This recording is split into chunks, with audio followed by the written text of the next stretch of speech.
Es momento de poner el tema sobre la mesa. A lo largo de este espacio hemos hablado acerca de la cultura de la protección civil. ¿Qué tanta educación tenemos en esta materia? ¿Verdaderamente estamos listos para prevenir tragedias? ¿O de pronto nos topamos con una larga cadena de negligencias que nos lleva a accidentes que comprometen inclusive la vida, no nada más de la persona en sí misma, sino también de las que nos rodean? Ese es el tema que hoy ponemos sobre la mesa y le agradezco mucho a Víctor Hugo Hernández. Víctor, ¿cómo estás? ¿Qué tal? Te saludo, Magda. Buenas tardes. Vaya tema, claro que es un tema interesantísimo y que solo abordamos cuando sabemos de alguna tragedia que ocurrió, alguna explosión, algún desastre que involucra la muerte de personas, y es cuando volvemos a hacer un balance, que también hemos hecho las cosas en materia de protección civil. La pregunta es, ¿hay cultura en este país en torno a la protección civil? Pues es una respuesta ambivalente, porque te diría que sí en ciertos sentidos, te diría que no en otros sentidos. ¿Cuándo surge Protección Civil? Si mal no recuerdo, allá en la década de los 80, con los temblores del 85, cuando fue la propia sociedad civil la que empezó a responder ante los problemas de los terremotos, del terremoto que se dejó sentir, y ante la ausencia de una área y de una estrategia por parte del gobierno federal y de los gobiernos locales para poder enfrentar este tipo de desastres. Pero eso nos sirvió para que poco a poco se fueran instrumentando mecanismos de educación y de formación, a grado tal de que hoy por ley, pues los municipios, los estados tienen que tener sus áreas de protección civil. En ese sentido ha habido un gran avance. También se han adoptado políticas internacionales interesantes, se han reforzado lineamientos, leyes, reglamentos que van enfocados precisamente a crear la cultura de la protección civil. En ese sentido creo que México sí ha avanzado. En menos de 30 años tenemos un recorrido interesante. ¿Dónde no? Bueno, en donde desafortunadamente no se le ha dado la importancia a cabalidad, como ocurre en algunos municipios y estados, donde el puesto de protección civil termina siendo de algún amigo, de algún interés, de algún recomendado, de alguien que participó en la campaña y no necesariamente de la persona más capacitada profesionalmente. Hoy sabemos que estas áreas de protección civil exigen un alto nivel de especialización. Un alto nivel de especialización, porque la responsabilidad es muy grande la responsabilidad, y la verdad pasa muchas veces que no ocurre eso.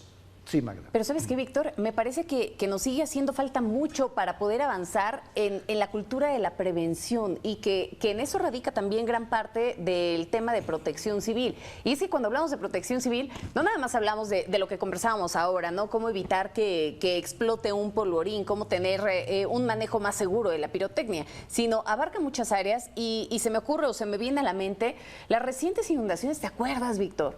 Este año ya, en los últimos meses, cuando vino la temporada de lluvias, estábamos platicando acerca de inundaciones tremendas que tienen que ver también con la construcción de las ciudades, que no tuvieron una adecuada planeación y que de pronto ni siquiera se sabe cómo reaccionar ante esas contingencias. Oye, el hospital en Hidalgo. Mira, Magda, los efectos de la naturaleza podemos decir que no se pueden evitar. Devastadores. Pero lo que sí se pueden evitar son los accidentes y las tragedias. En este país sabemos muy bien, porque no tenemos 100 años de existir, por favor, se conoce muy bien cuáles son las áreas que son más susceptibles de ser afectadas por un volcán, por un sismo, por una inundación, por una explosión industrial. En fin, sí se tiene esa información. Poco a poco esos mapas nacionales de seguridad se han ido conformando y son confiables. El asunto está en que las estafetas luego van quedando en manos de gente improvisada o de funcionarios mediocres que ocupan el puesto sin saber, y ocurre lo que pasó en las inundaciones. Te acordarás que uno le echaba la culpa al otro, mientras el gobierno federal aseguraba que había dado el grito de alerta para que ese hospital se desocupara. Los del hospital argumentaban que jamás les había llegado el aviso de alarma, y ahí se iban echando el paquetito, y a la hora de la hora todo se diluye, porque a la semana siguiente surge otra nueva tragedia, otro nuevo accidente que opaca eso, y ya no pudimos jalar el hilito para saber exactamente si había sido el gobierno federal, el gobierno estatal, el gobierno municipal, o quién, o las autoridades del hospital, como en este caso de esta inundación que recuerdas, Magda, los responsables. Se diluye la responsabilidad, pero lo cierto es que no cabe duda que es el factor humano el que luego falla, el que luego no hace su trabajo correcta y debidamente. Eso ni duda el cabe. factor humano, Víctor, pero también la falta de recursos. Porque, a ver, hemos visto cómo poco a poco en los últimos años han disminuido, a lo mejor una ley de austeridad, si lo quieres ver así, pero han disminuido recursos en áreas bien importantes. Hablando de estos temas de protección civil, pues ahí te va el combate a incendios, ¿no? ¿Cuántas personas se tenían disponibles en todos esos bosques para prevenir, ¿no?, que se generaran incendios forestales, para que pudieran actuar en el momento? Y de pronto se van recortando presupuestos, te vas quedando sin personal, no los capacitas, no nada, y después tienes un número histórico de incendios forestales que se registran en la época en donde no hay lluvias, que es todo lo contrario de lo que veníamos platicando, y que también termina en tragedia, que también termina no nada más acabándose tus bosques, generándote contaminación. Bueno, insisto, es una cadena de problemas que se va desatando. Totalmente de acuerdo, totalmente de acuerdo. Y también cuando terminas despidiendo a ese personal capacitado que te costó un mundo formar, muchos de ellos que se formaron incluso en el extranjero, tuvieron cursos de capacitación y que luego llega un nuevo administrador y simplemente porque llegó el nuevo administrador los manda a la calle, los manda a su casa, y ese talento, ese expertise, esa capacidad se pierde. Son las historias que hemos visto con mucha frecuencia en este país, lamentablemente. Y agregaría un tercer elemento, Magda, también, que tiene que ver con el propio comportamiento ciudadano. Muchas veces nosotros también propiciamos la tragedia. Muchas veces sabemos exactamente que estamos ubicando una vivienda en un lugar donde no debemos y lo toleramos, lo permitimos o lo hacemos. ¿Cuántas otras veces las reglas de seguridad, que son muy eficientes en la iniciativa privada, que es donde yo creo que hay una mayor coordinación y organización en cuanto a materia de protección civil, se deja porque se te hace fácil no revisar el tanque el extinguidor en su momento, se te hace fácil no vigilar esos cables de alta tensión que ahí están y que ya están pelados desde hace un mes, ese poste que se está ladeando y que pasas al lado y no. Recuerdo una tragedia que ocurrió hace ya algunos años y me dolió muchísimo en Monterrey, Nuevo León, con una inundación que hubo, donde unos jovencitos que salían de la escuela se agarraron de un poste que tenía un contacto mal cubierto, y el agua hizo una descarga mortal que terminó con la vida de 2 o 3 de ellos. Cosas de ese tipo ocurren en este país. Mira, por excelencia el país donde más accidentes se dan, accidentes laborales y de este tipo, es China. No solo por la densidad de la población, sino porque también sus reglas son muy laxas. Con mucha frecuencia ocurren grandes accidentes con grandes consecuencias. Bueno, yo no quiero compararme con China. Increíble que sea así en un país tan autoritario. Fíjate, pero sin embargo lo es. Pero uso la reflexión esta para comparar un poquito, no son guardando proporciones, pero en México nos pasa mucho algo similar en ese sentido, en muchas áreas. Somos muy descuidados, somos muy tolerantes y de nueva cuenta, qué triste decirlo, pero sí juega la corrupción. Te lo decía en el entrevistado anterior, ¿no? Hay áreas donde no entra protección civil o la autoridad porque las componendas y los arreglos entre los que están haciendo el ilícito, en este caso de estos fuegos artificiales o juegos como que se utiliza, pues bueno, son negocios, negocio de alguien, negocio de un cacique, negocio de una familia, negocio que tienen controlado a la autoridad, y luego cuando viene la tragedia todo el mundo se pregunta, pero ¿cómo fue que se permitió que se acumulara tal cantidad de pólvora en tal ciudad, en tal bodega, pero así las cosas, Magda.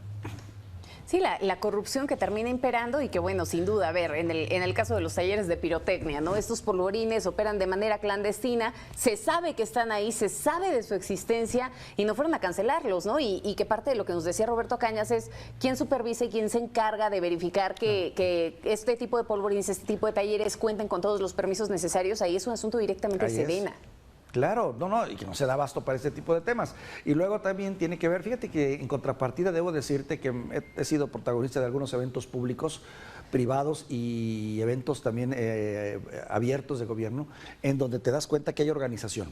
Llegan y lo primero que hacen antes de celebrar el evento, sale una persona y dice: señor, soy de Protección Civil y esta es la puerta de salida, estos son los extinguidores, por favor corrijan esto, por favor cuiden esto, bienvenidos, vámonos. O sea, sí hay una cultura, sí se va desarrollando esta y mucho en la iniciativa privada, sobre todo en las áreas de protección civil, en estas comunidades importantes donde se combina protección civil de gobierno con protección civil de la iniciativa privada. Los mismos cuerpos de seguridad que cuidan el orden de la gran empresa privada o de la gran industria, en determinado momento son capaces de coadyuvar y ayudar también a las autoridades oficiales y de gobierno para combatir el desastre o la tragedia, cuando esta es grande y así lo amerita. Sin embargo, esta coordinación no siempre se da en otras partes por los elementos que tú has citado: corrupción, falta de recursos, falta de personal, entre otros. Magda. También nos hace falta trabajar en lo individual, Víctor. Lo mencionabas hace un momento y lo veíamos con información de una pieza especial que nos presentaba Gastón García Miranda, ¿no? En donde se hablaba, a ver, ¿tienes una mochila de emergencia en tu casa? Y te lo pregunto, Víctor, ¿cuentas con una mochila de emergencia en tu casa? ¿Cuentas con un extintor en casa?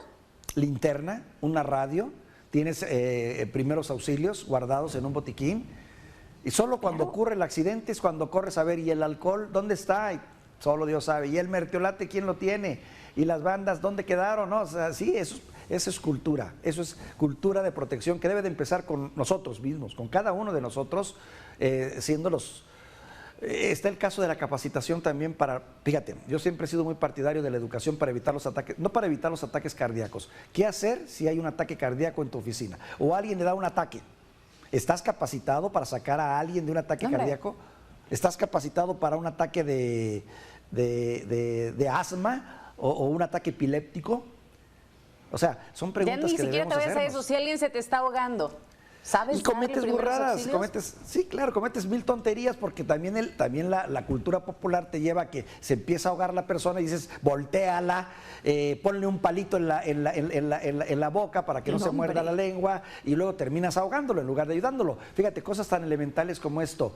Estamos capacitados para algo que ocurre todos los días y en todo momento. Gente que se atraganta en un restaurante, en tu lugar donde tú convives, y que se empieza a ahogar. ¿Cuánta gente no se ha muerto porque faltó alguien que le pegara adecuadamente la espalda? Perdón. Se comete lo peor que se puede hacer. Voltea hacia arriba y le das las palmaditas en la espalda. No, espérate, le estás sacando el aire, es necesario que pueda... No, bueno, hay mil cosas que sin duda nos falta mucho por avanzar en materia de educación de protección civil. Ya no hablamos en lo macro, hablamos en lo micro, en lo individual que estamos haciendo para que verdaderamente estemos preparados para cualquier situación, para evitar tragedias, para evitar accidentes. Víctor, muy felices fiestas, que tengas una feliz Nochebuena y una mejor feliz Navidad para ti y para todos tus seres queridos. Te mando un abrazo enorme.